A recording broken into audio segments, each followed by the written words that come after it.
ભરૂચની જીઆરડીસીની ગટરમાંથી અજાણ્યા પુરુષનું શીશ મળી આવ્યા બાદ હાથ, ધડ સહિત વિવિધ અંગો મળી આવવાના ચકચારી બનાવમાં પોલીસે હાથ પરના ટેટુ તેમજ અન્ય નિશાનો પરથી ઓળખ કરી તે શ્રવણ ચોકડી પાસે રહેતો સચિન ચૌહાણ હોવાનું બહાર આવ્યા બાદ પોલીસે તેની હત્યાનો ભેદ ઉકેલી હત્યારા મિત્રોને ઉત્તર પ્રદેશથી ઝડપી પાડ્યો છે. માનવીનું આ ચકચારી હત્યાના બનાવનો ભેદ ઉકેલવા જિલ્લા પોલીસ વડા મયુર ચાવડાના માર્ગદર્શન હેઠળ એલસીબી સહિતની વિવિધ ટીમો બનાવી કામગીરી હાથ ધરવામાં આવી હતી.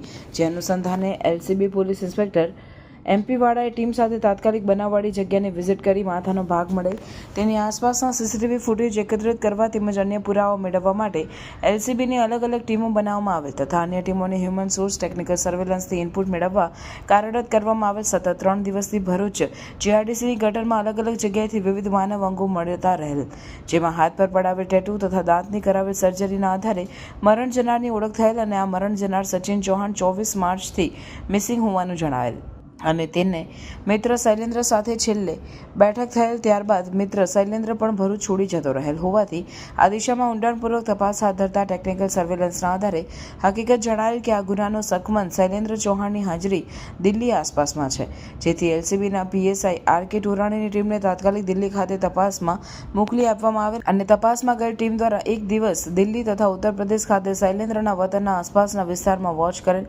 આ દરમિયાન સકમંદ ઉત્તર પ્રદેશના બિજનોર ખાતેથી મળી આવતા તેને ભરૂચ લાવી પૂછપરછ કરતા આરોપી શૈલેન્દ્ર ચૌહાણ ભાંગી પડેલ અને કેફિયત આપેલ કે મરણ જનાર સચિનના નામે પોતે લોન લીધેલ હતી, જેના હપ્તા બાબતે બંને વચ્ચે જીભાજોડી થતી રહેતી તેમજ સચિનના મોબાઈલમાં આરોપીની પત્નીના ફોટા હતા જે ડિલીટ કરવા બાબતે બંને વચ્ચે તકરાર થયેલી, જેથી સચિનને ગળાના ભાગે છરીના ઘા મારી મોતને ઘાટ ઉતારી દીધેલ હતો અને તેની લાશના ટુકડા સ્ત્રીના વેશમાં એક્ટિવા પર જઈ નિકાલ કરેલ હતો. આરોપી વિરુદ્ધ ભારતીય નાગરિક સંહિતા ની સંલગ્ન કલમો મુજબ કાર્યવાહી કરી ભરૂચ શહેર સી ડિવિઝન પોલીસ સ્ટેશનમાં સોંપવામાં આવેલ છે. સૌ પ્રથમ મૃતકની ઓળખ થતા એ બાબતમાં અને એના એક મિત્ર કે જે શૈલેન્દ્ર ચૌહાણ છે એને આને મારી નાખેલો હોય એવું પ્રાથમિક દ્રષ્ટિએ કેટલાક પુરાવા મળતા ભરૂચ શહેર સી ડિવિઝન પોલીસ સ્ટેશનમાં ખૂનનો ગુનો દાખલ કરવામાં આવેલો. આ શૈલેન્દ્રસિંહ ચૌહાણની તપાસ કરતા એ ભાગી ગયેલો હોવાનું જણાવેલું. ત્યારબાદ આ એલસીબીની ટીમ દ્વારા એને છેક યુપીથી શોધી કાઢીને આજે એની ધરપકડ શૈલેન્દ્રસિંહની કરવામાં આવેલી છે ગુનાના કામે. હવે આ શૈલેન્દ્રસિંહને આ ગુનો કરવા માટેનું કારણ પૂછતા એને પ્રાથમિક પૂછપરછમાં એવું જણાવેલું છે કે આ મૃતક છે એ સચિન ચૌહાણ અને આ શૈલેન્દ્રસિંહ જે આરોપી છે એ પહેલેથી જ મિત્રો હતા. હવે કેટલાક સમય અગાઉ આ શૈલેન્દ્રસિંહના મોબાઈલ ઉપર એના કેટલાક ફોટો જે એની પત્નીના હતા એ આ મૃતકે શૈલેન્દ્રસિંહની જાણ બહાર એના મૃતકના પોતાના મોબાઈલમાં ટ્રાન્સફર કરી લીધેલા હતા અને પોતાને બ્લેકમેલ પણ કરતો હતો કે ભાઈ તું મને પૈસા આપ, નહીતર તારી પત્નીના ફોટો છે એ હું વાયરલ કરીશ. એટલે આ શૈલેન્દ્રસિંહ પરમાર સચિન પોતાનો મિત્ર છે અને જો એને હાલ ધમકી આપીને કે બીજી રીતે નહીં કટાવી શકે એવું પોતાને લાગતા એને એની મિત્રતા જાળવી રાખેલી અને એવું વિચારેલું કે કોઈ વાર મોકો મળશે એટલે એનો પાસેથી આ મોબાઈલ મેળવીને મારા ફોટો મારી પત્નીના ફોટો જે આ સચિનના મોબાઈલમાં છે એ હું ડિલીટ કરી નાખીશ, એમ કરીને બંનેને મિત્રભાવ ચાલુ રાખેલો. તો ગઈ 24 માર્ચે શૈલેન્દ્રસિંહની પત્ની પણ એના વતનમાં ગયેલી હોય છે. તે વખતે આ શૈલેન્દ્રસિંહ અને આ જે મૃતક છે સચિન ચૌહાણ એને શૈલેન્દ્રસિંહના ઘરે જમવાનો એનો પ્રોગ્રામ બનાવેલો.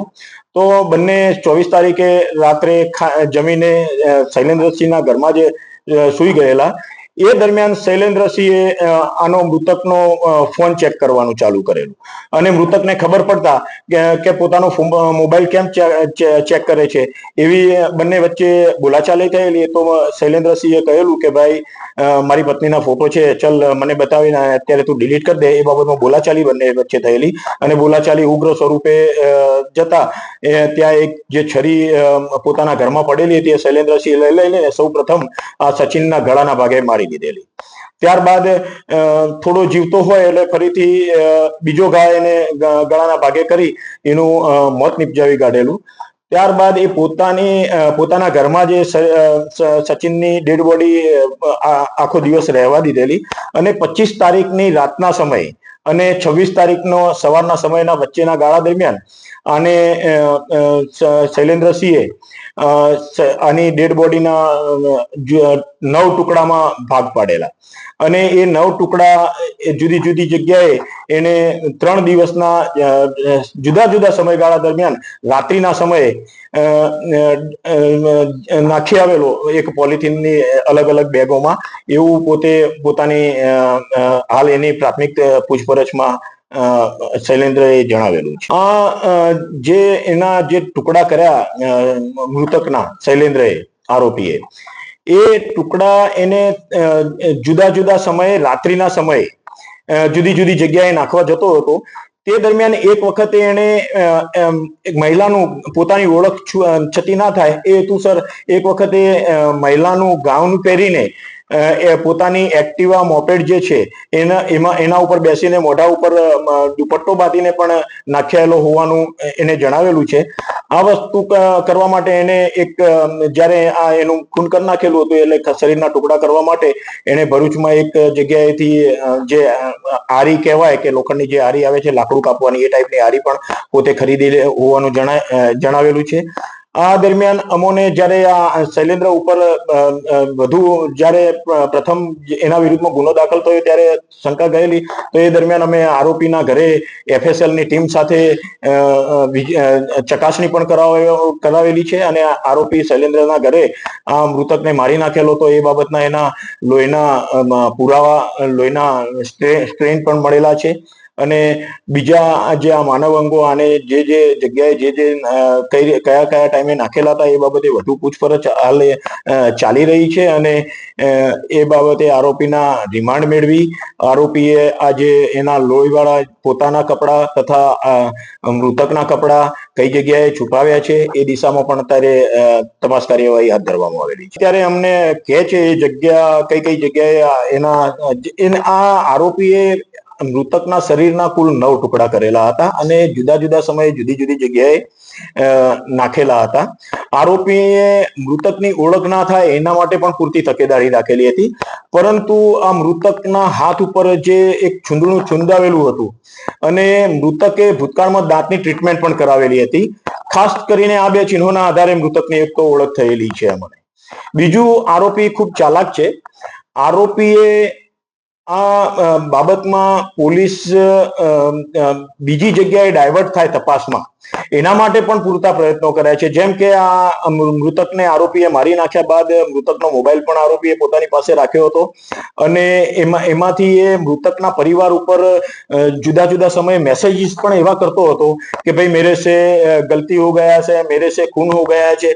એ મતલબ મૃતકના ઘરવાળાને એવું લાગે કે ભાઈ સચિન જીવે છે અને સચિનથી કઈ ભૂલ થઈ ગયેલી છે.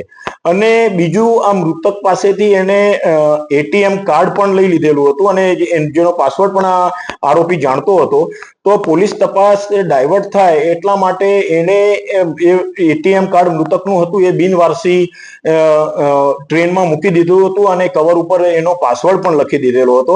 એટલે કોઈ બીજી જગ્યાએથી એ પૈસા વિડ્રોલ થાય તો પોલીસની તપાસ બીજી જગ્યાએ ડાયવર્ટ થાય એવા પણ પ્રયત્નો આરોપી દ્વારા કરવામાં આવેલા છે. એટલે હાલની પ્રાથમિક પૂછપરછમાં આરોપીએ આ રીતની હકીકત જણાવેલી છે. વધુ પૂછપરછ કરવા માટે આરોપીના રિમાન્ડ મેળવીને આગળની કાર્યવાહી તપાસ હાથ ધરાવવાના છે.